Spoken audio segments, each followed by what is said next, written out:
ఇక త్వరలోనే కేటీఆర్ నిజ స్వరూపం బయటకు రాబోతోందని అన్నారు టీపీసీసీ మీడియా కమిటీ చైర్మన్ సామ రామ్మోహన్ రెడ్డి. గ్రీన్ గో నుంచి బీఆర్ఎస్ కు ఎలక్టోరల్ బాండ్ల విషయంలో కేటీఆర్ అసలు ఎందుకు కంగారు పడుతున్నారో చెప్పాలని అన్నారు ఆయన.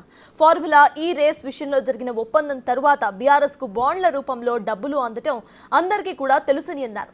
ఇకనైనా కేటీఆర్ నాటకాలు కట్టిపెట్టాలని అన్నారు.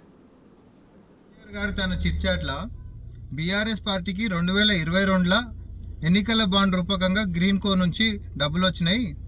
కానీ ఫార్ములా ఈ రేస్ అనేది 2023లో జరిగింది, దీనికి ఏం సంబంధం అని చెప్పి మాట్లాడుతున్నాడు. తెలంగాణ ప్రజలు ఏమైనా అంత పిచ్చోళ్ళ లెక్క కనిపిస్తారా కేటీఆర్? లేకపోతే మీరు ఏ అబద్ధాలు చెప్పినా గుడ్డిగా సోషల్ మీడియా మాధ్యమాలలో షేర్ చేయడానికే బీఆర్ఎస్ పార్టీ కార్యకర్తలు అని చెప్పి గిట్ట అనుకుంటురా? అక్టోబర్ 25, 2022 తారీఖునే కదా త్రైపాక్షిక ఒప్పందం జరిగింది. 2022లోనే కదా 49 కోట్ల రూపాయలు గ్రీన్ కో అండ్ అనుబంధ సంస్థల నుంచి మీ పార్టీకి వచ్చి పడ్డాయి. అయినా ఇదంతా లొటపీస్ కేసు అన్నటువంటి నువ్వు ప్రశ్నలు అడిగితే కంగారు ఎందుకు పడుతున్నావో అర్థమవుతలేదు. ఎందుకు అనంటే ఇది లొటపీస్ కేసా, నిన్ను లోపటేసేటటువంటి కేసా తెలంగాణ ప్రజలు చూడబోతున్నారు. మీ నిజ స్వరూపం ఏందో